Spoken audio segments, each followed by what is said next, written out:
Quel intérêt pour GRDF d'être partenaire du Start Home Dating? C'est finalement assez naturel, hein, puisque GRDF travaille de manière très régulière avec l'ensemble des promoteurs et des constructeurs de maisons individuelles, est partenaire de maisons de qualité, est partenaire de l'Institut des constructeurs et des promoteurs. Donc sur cette manifestation organisée par ces deux organismes, on avait bien évidemment le souhait d'être présent. Et puis comme on est persuadé que le gaz va garder une place importante dans les années qui viennent et qu'on va parler d'innovation, donc d'avenir, notre présence ici était assez naturelle. Qu'est-ce que j'ai pensé de cette 3e édition? J'en ai plutôt pensé beaucoup de bien, puisque par rapport aux précédentes auxquelles j'avais pu participer, je trouve qu'il y a beaucoup de monde. Il y a beaucoup de start-up sur des sujets très variés et très intéressants. Il y a également un certain nombre de constructeurs et de promoteurs. Et donc, je pense que le but est atteint avec une variation entre des conférences, des ateliers, des petits stands où chacun peut échanger. Et donc, je pense que c'est une opération réussie.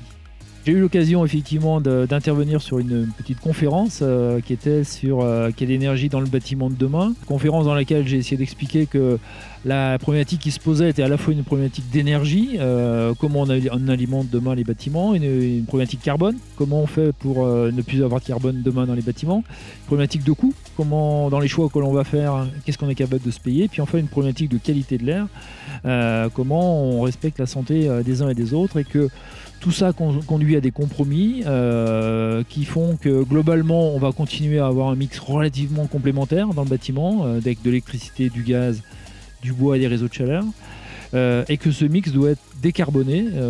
Donc pour le bois c'est déjà le cas.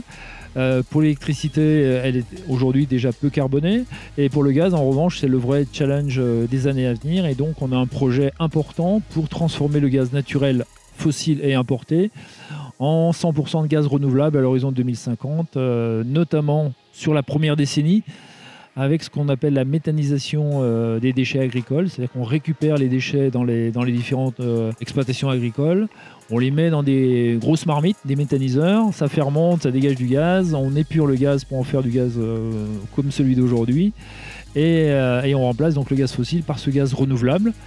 Et donc ça a beaucoup d'avantages puisque 1, le gaz est renouvelable, 2, c'est une économie qui est produite localement, 3, c'est un complément de revenu important pour l'agriculture, 4, ce sont des emplois en France non délocalisables, et puis enfin 5, cette opération produit à la fin ce qu'on appelle un digestat, enfin des restes, et ce digestat est un engrais naturel qui peut remplacer les engrais chimiques. Et donc globalement on a un excellent accueil à la fois de la filière de l'agriculture et des collectivités locales qui voient tout l'intérêt.